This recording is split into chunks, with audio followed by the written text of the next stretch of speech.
Pero asawa ko, si Ipo Baconochi.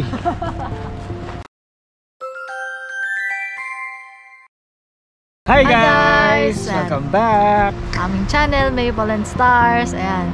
So, for today's video, no? Ano naman tayo?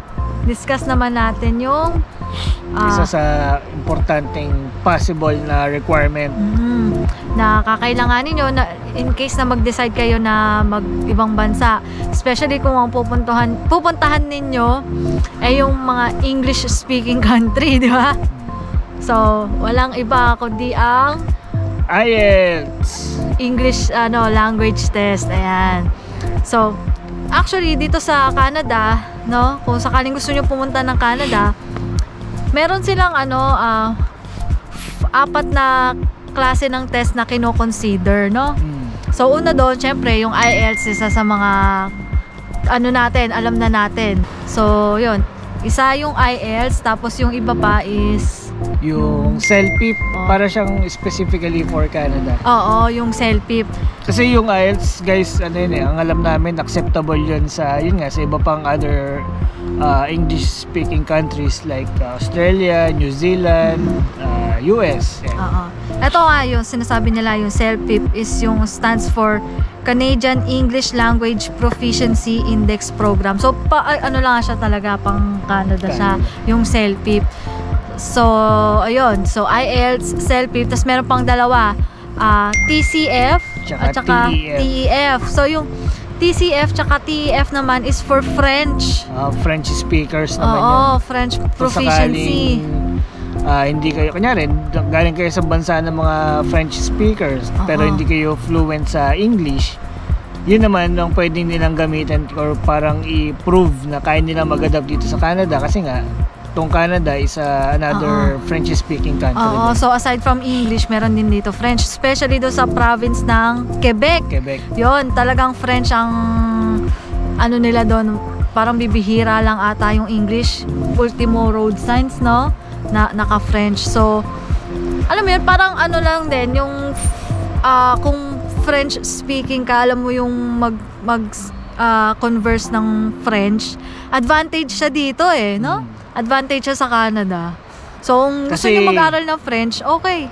Kasi yung ibang mga job opportunity or trabaho, bilingual. Mas gusto yung iba, preferred na bilingual ka, na yun nga, marunong ka mag-French tsaka English. Pero hindi naman lahat. Pero yun nga, advantage siya, kumbaga. So, kung halimbawa, interesado naman kayo sa ibang language, gusto nyo mag-aral na ibang language, ayan, French. Pwede nyong aralin. So, ang topic for today's video is yun nga gusto namin i-discuss is yung IELTS, no? Though, kung gusto ninyong mag-CELPIP, pwede rin naman. Pero pang Canada lang kasi siya, kumbaga, parang more on siya, emphasize sa Canada yung CELPIP. Yung IELTS, kahit sa ibang country, pwede siya. Sa US, ganun. Sa UK, ayan. Sa UK, pwede siya, yung IELTS, yun. Tapos, doon sa IELTS naman, sa atin, sa Pilipinas, no?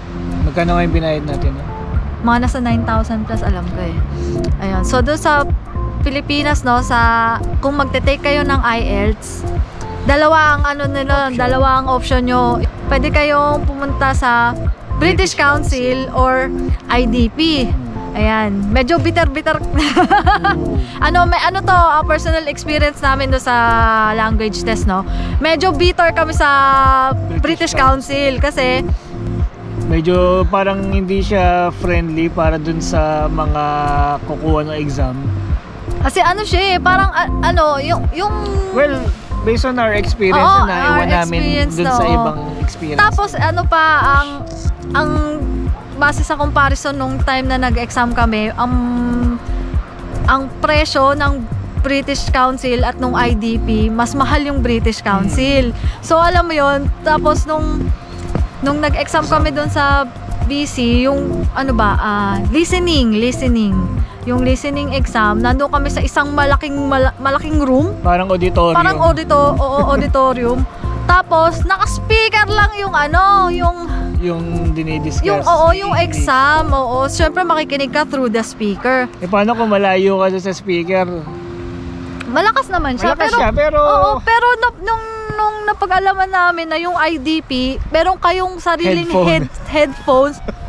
Ay, naku talaga, sabi namin, ay Diyos ko, sana pala, mas maintindihan mo kasi nga naka-earphone ka or naka-headphones ka. Tsaka, computer pa siya, di ba? Computer based yung IDP, yung British Council paper.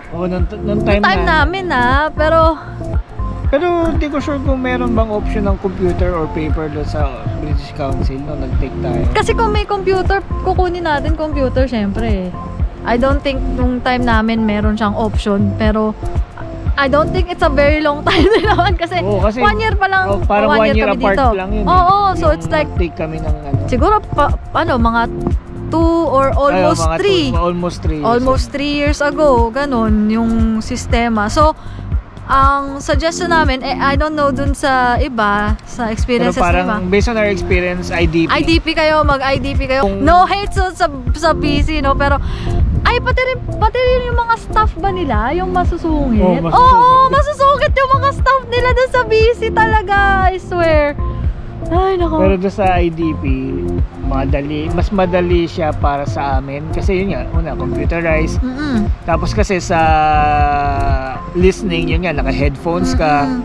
Sa writing, computer. Kasi, yun, ito-type mo lang sa keyboard, ganyan. Tapos kasi doon sa writing nila, meron ka lang number of allowable words na gagamitin. O minimum. Ayun, basta kailangan mong bilangin yung words na gagamitin mo. Siguro so, syempre, 500, computerized siya.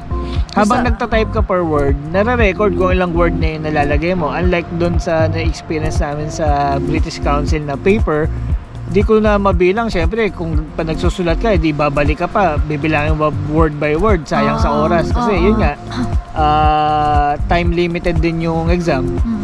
Pero ayun nga, in general, very very bad yung experience namin sa British Council. Kaya hindi kami natutuwa sa kanila. Tapos nung nag-try na yung asawa ko ng IDP, okay naman. Kasi nga, nakita namin yung difference eh. Kasi, ganon. Yung isa speaker, yung isa headphones, yung isa paper, yung isa computer. O, diba? Saan ka mag-aano? Diba doon sa isa? IDP. Oo, sa IDP. Plus, yung presyo niya, mas mahal yung British Council. Though hindi nalalayo, mas mahal sila. Alam mo yun? Pero, ewan natin, depende rin siguro sa availability ng Hindi, sila may fix silang dates eh. Ayun. Pero yun nga ang sa amin is noon siya like 3 years ago or 2 years ago. We are not sure now pero base sa experience namin, if ever na kukuha kayo ng English test, doon kayo sa IDP. Di namin sorry British Council di namin sila kasi nga ang pangit ng namin sa kanila experience namin. Yung IDP, okay siya.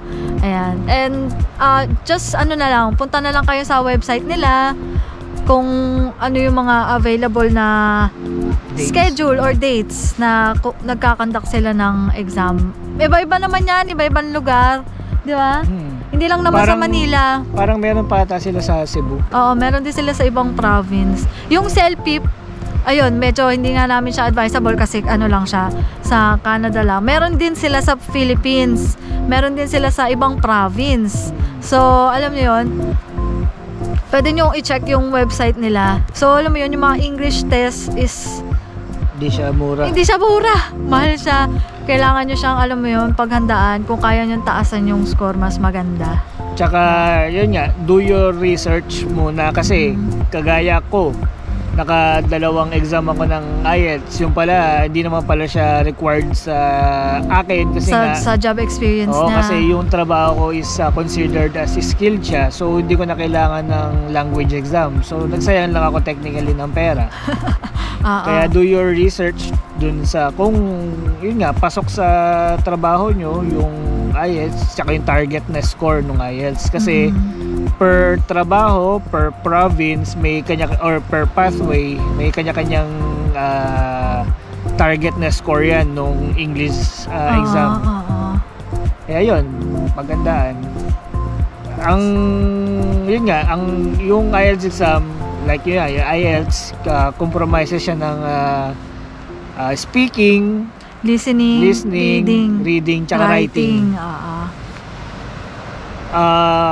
Ewan ko, ako, based sa experience ko, pinakamababa akong score sa speaking eh. Parang 6.5 lang ata ako sa speaking. Basta di siya ganun kataas. 6.5 ata ako dun. Di ko siya na 7. Yung iba, madali eh. Yung writing, listening, tsaka yung listening, yun. Madali lang yun eh. Lalo na ngayon naka-headphone ka. Pero yung speaking kasi, ang mangyayari niyan, meron kang parang face-to-face na kausap na English speaker. Tapos i-record nila yon, bibigyan ka nila ng topic, kung ano yung pag-uusapan nyo, ganyan. Tapos from there, titingnan kung ano yung level of competency mo sa speaking. Yun, oo. Depende. Kailangan ano din talaga, mag-research kayo. Kasi in our case, qualified naman pala siya to be exempted dun sa IELTS. So, ayun. Yung iba, nire-require ng IELTS. O yun nga, yung CELPIP, yung mga TCF, TEF. Pero ayun, isa sa marirecommend namin kung gusto nyo mag-aral ng French, ano siya, advantage siya.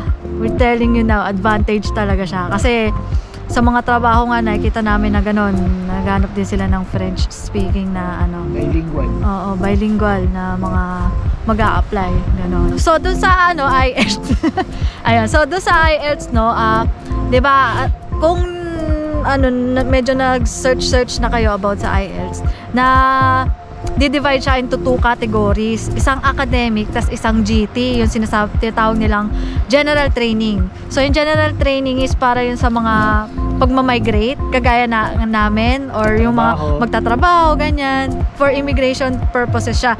Yung academic naman is, ayun nga, academic. So, for studies siya.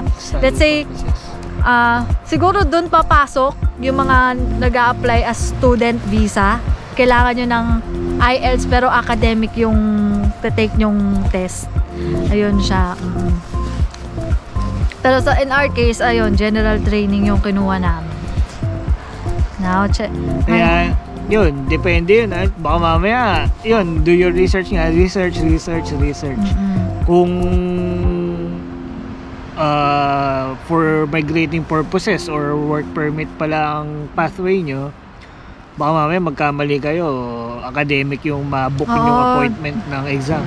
At check natin ngayon kung magkano ba si British Council tsaka si IDP, no, para ano, di ba? Para pwede natin silang ano, ichuchu. Ichuchu. Totoo ba 'to nakikita ko? Mura na yun. 12,000 na? Saan yan? IELTS? Oo. Hindi, ano yan? PH, oh. British IDP, Council, BC. Ay, may computer based din sila. Ewan ko, baka dati, wala yan. Tapos may paper kasi. Sa IDP. Paper or computer. So, same price lang siya, oh. O, diba? But, totoo to? 12,000 na? 3 years ago, 12,000. Oh my God! Oh my God! Lahat talaga nagtataas na, guys. Oh my God! So, do your research. 12,000, di biro yan. Diyos ko, dati 9,000 nung panahon namin. 9,000. As ang natatandaan ko, ano siya, yung exact amount, 9,800 something, ganon. Pero ngayon 12,000, totoo ba talaga to? So ito to legit siya, British Council.ph. Meron pa 12,700 ako nakita eh. Ano yung 12,700? For UK. Academic siya. Mag-iba pa yung presyo pag UK. Oo. Grabe, ang mahal. So, ayan guys. So, legit siya, no? 12,350.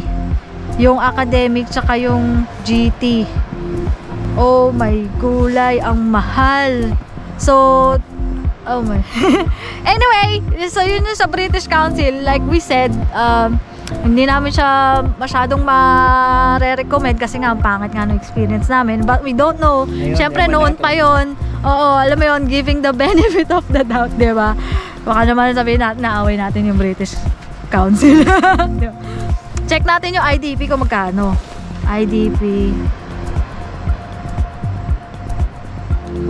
Ano yun? I think ano yun? Up to date yun. Diyos ko, 12,000 para lang sa English. This? 12,000 na rin. Ano, same na din. Ay, parehas na siya. Parehas. Parehas na siya, guys. Dati kasi mas mahal yung ano, British Council ng parang 100 lang ata. Few hundreds. Oo. Hindi siya. Few hundred bucks. Ang mahal na, no? 100 bucks yun. Few hundred bucks. 12,350 ang ACAD at saka GT. Tas 12,700. Baka mamaya, ano to no? Pinag-agrihan na nila kung magkano yung... O dapat ganito lang yung presyo natin, di ba? Scam lang. Isa lang pala may-ari. Isang ano pala, kumbaga sa SM, no? Ay! Wait. Teka! Kasi yung IELTS saka IDP, di ba? 12,350 na sila. 12,350 din yung ano, di ba? Oo, BC. same lang. Same na sila, oo. Pareho na sila. So, since pareho na sila, yung selfie, mas mura siya. Kaya lang nga kasi, for ano siya, for Canada siya. Ngayon, isa din, syempre, as tayo, mga ano, kung saan tayo makakatipid, di ba? Doon tayo. Pero, ang IELTS kasi, ano siya, malawak yung sakop niya eh. Di lang Canada eh. Pero kung target nyo lang naman is Canada, di ba? I guess, go, self-pip na lang kayo.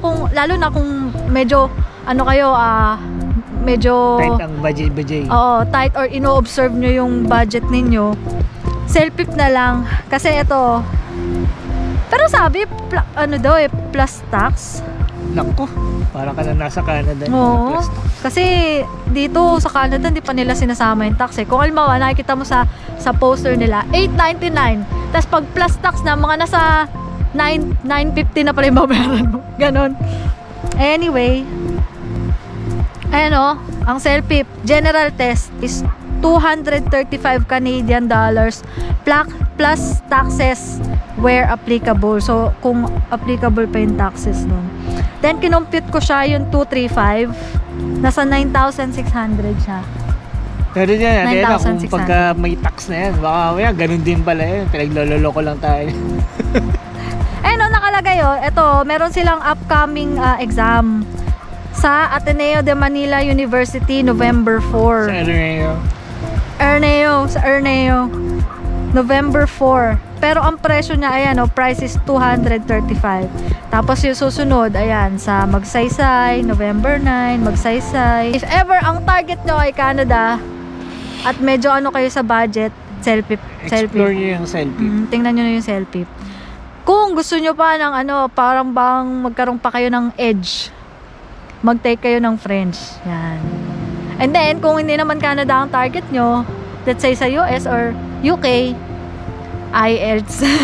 Oo. Ayun nga lang, as of what? October 31, Halloween. As of October 31, yun yung presyo niya. No, 2023, 12,350 yung British Council, tsaka yung IDP.